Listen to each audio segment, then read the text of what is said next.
Hi, and welcome to righttimes.org, Unscripted and No Direction for February 14th, 2017. And thank you for joining me. Today we're going to review a book called Daze. It was written by Michael Allen Scott. It's one of his Lance Underfall mysteries. And the book is excellent. It took me 4 hours to read it because I kept going back and reading passages that I liked. It's a really good book.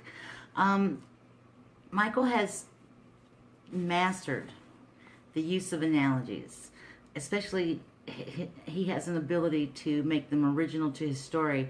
So many times I see analogies in books where they're trying to get you to visualize a scene where they use cliches, and in this case Michael has gone well beyond that. He is able to create a vision of his storyline that we can relate to, and the use of analogies are done perfectly, and I so much appreciate that in a book. And one of the lines in the book that I really like is the very first line in the first chapter, which is cashing in, and it goes like this, quote, "Nerves jangling like down power lines on a storm-soaked street." I love that line. It's a tongue twister, but it's great. It's a great line, and it's a good way to open the book, as it's very good. It's a very good description of what was to come next. The book centers around 4 primary characters: Callie, who is an empath; Lance Underfall, our main character, who is a psychic. He channels his deceased wife, and this is, I would normally say okay, but in this case, Michael's done a really good job of making it sort of subtle, so that that aspect of it doesn't dominate the storyline or dominate the book in general. He's done a really good job avoiding that, and so the book was a little bit difficult for me to categorize as far as genre. So I kind of label it a mystery, drama, thriller, paranormal style. But the characters are Lance Underfall. He's a private. He's a psychic detective, and then you have Jake, who is a private detective, and you have Callie, who is Lance's friend, Jake's wife Laura, and also Frank, who is a police officer in their hometown, which is Phoenix, Arizona. It was set in Phoenix, Arizona, but a lot of it is set in San Bernardino, California, which is where the mystery takes place.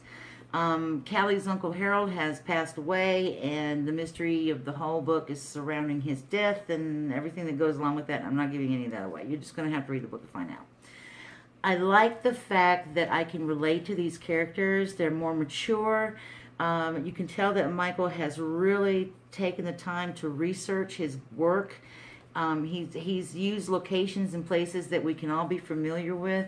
In one instance, Jake has flown to San Bernardino to sort of check out the situation with Callie's uncle, and he's in his rental car and he's debating where he wants to eat. Jake loves to eat, and he's debating where he wants, and he's thinking IHOP, Waffle House, I think Denny's was mentioned, but it's just that these locations and places in the book are very familiar to us, which makes it very comfortable going through the dialogue and going through the book in general, and being able to enjoy it because you can relate to everything. It's very easy to put yourself into this picture, and I really like those things about this book. I like the characters. They're well developed. You understand it. The book has a twist at the end. I mean, you kind of suspect these things in the very beginning, but you don't really, they're not in stone until you get to the end and you find out what's really going on.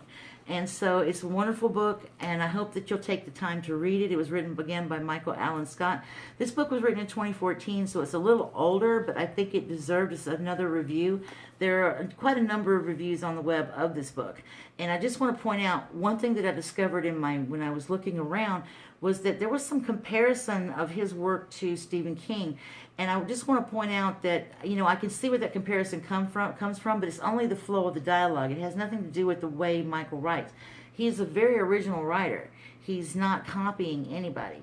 And I really find that intriguing about the book, that his imagination has given him the ability to write something this quality. And I've given this 5 stars. I hope you'll buy it.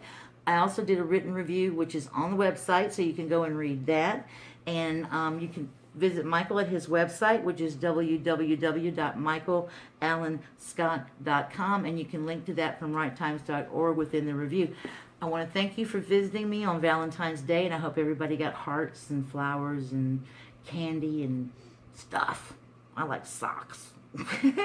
But then again, I'm weird. Anyway, thanks for joining me, and have a great evening. Bye-bye.